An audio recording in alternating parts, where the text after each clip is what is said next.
पायल अपने माता पिता की बहुत लाडली थी। 3 बड़े भाइयों की इकलौती बहन थी। कोई भी चीज मांगने पर उसी वक्त सामने हाजिर हो जाती। पूरे घर में रौब था उसका। पूरे परिवार और नौकरों पर राजकुमारी की तरह हुक्म चलाती थी कविता। स्कूल में भी पूरा रौब था उसका। बड़े घर की लाडली थी वह। ऐसे ही उसने कॉलेज में दाखिला लिया। उसके ठाठ बाट, बड़ी गाड़ी में आना जाना, हर दिन नया फैशन देखकर हर कोई उससे दोस्ती करना चाहता था। थोड़े ही दिनों में उसके बहुत से दोस्त बन गए। पूरे कॉलेज में उसकी अपनी ही एक पहचान थी। इन दिनों उसके घर एक रिश्ता आया। खानदानी लोग थे और पापा की पुरानी जान पहचान थी उनके साथ।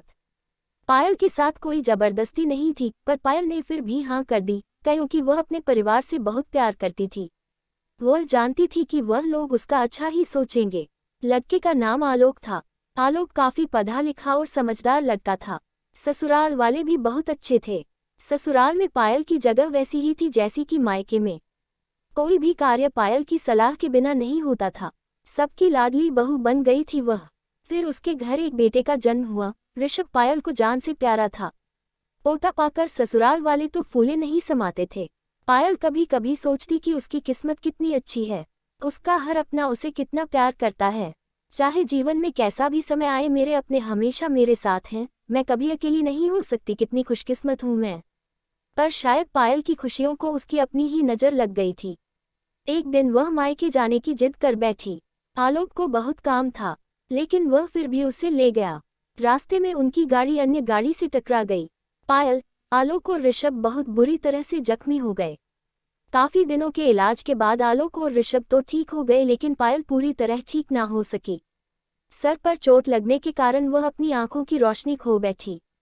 अब पायल की किस्मत जैसे उल्टे पांव चलने लगी। मायके वाले कुछ दिनों तक उसे मिलने आते रहे, फिर कभी कभार फोन ही करके पूछ लेते कि अब कैसी हो। धीरे धीरे ये सिलसिला भी कम हो गया। ससुराल वालों की सहानुभूति भी कम होने लगी। घर में किसी को पास बैठने के लिए कहती तो जवाब मिलता, बहुत काम है, अब तुम भी हाथ नहीं बंटा सकती। आलोक भी चिड़चिड़ा हो गया था।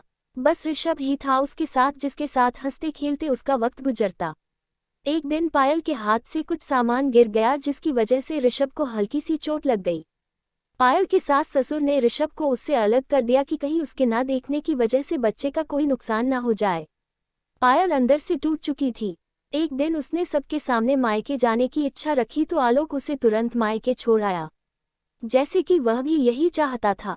लेकिन ऋषभ को उसके साथ नहीं भेजा गया। पायल कभी ऋषभ से दूर नहीं रही थी, पर अपनी कमी के कारण उसने ज्यादा बहस नहीं की। पायल को लगा कि वह 3-4 दिन वहां रहेगी तो थोड़ा हवा पानी बदल जाएगा, क्योंकि वह कितने दिनों से कहीं भी बाहर नहीं गई थी।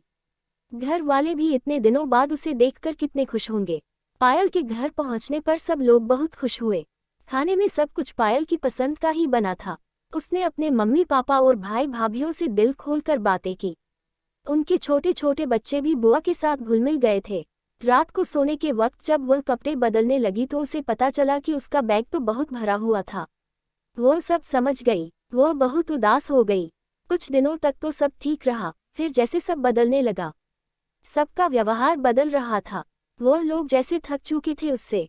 सब लोग घूमा फिरा कर पूछने लगे कि आलोक कब आ रहा है उसे ले जाने।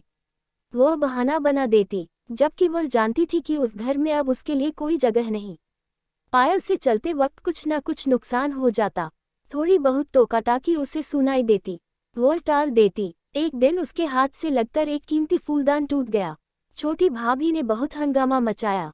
पायल के माता पिता रोज रोज के झमेलों से तंग आ गए थे। उन्होंने आलोक को खुद से फोन कर दिया।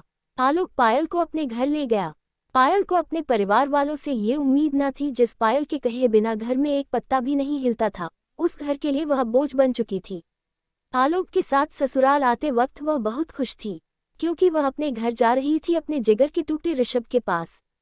परंतु ये खुशी भी कुछ पल की ही थी। सारा बंदोबस्त पहले ही किया हुआ था। पायल को सीधे ऊपर वाले कमरे में पहुंचा दिया गया। ऋषभ से दूर रहने की सख्त चेतावनी दी गई। एक कामवाली लता को उसकी जिम्मेदारी सौंपी गई, जो उसके खाने पहनने जैसी जरूरतों का ध्यान रखती। पायल ज्यादातर चुप ही रहती। कभी कभी कामवाली लता से थोड़ा बतिया लेती। उसके जरिए ऋषभ का पता चल जाता। सबकी लाडली बेटी और बहू सबके लिए लाडली से बोझ बन चुकी थी।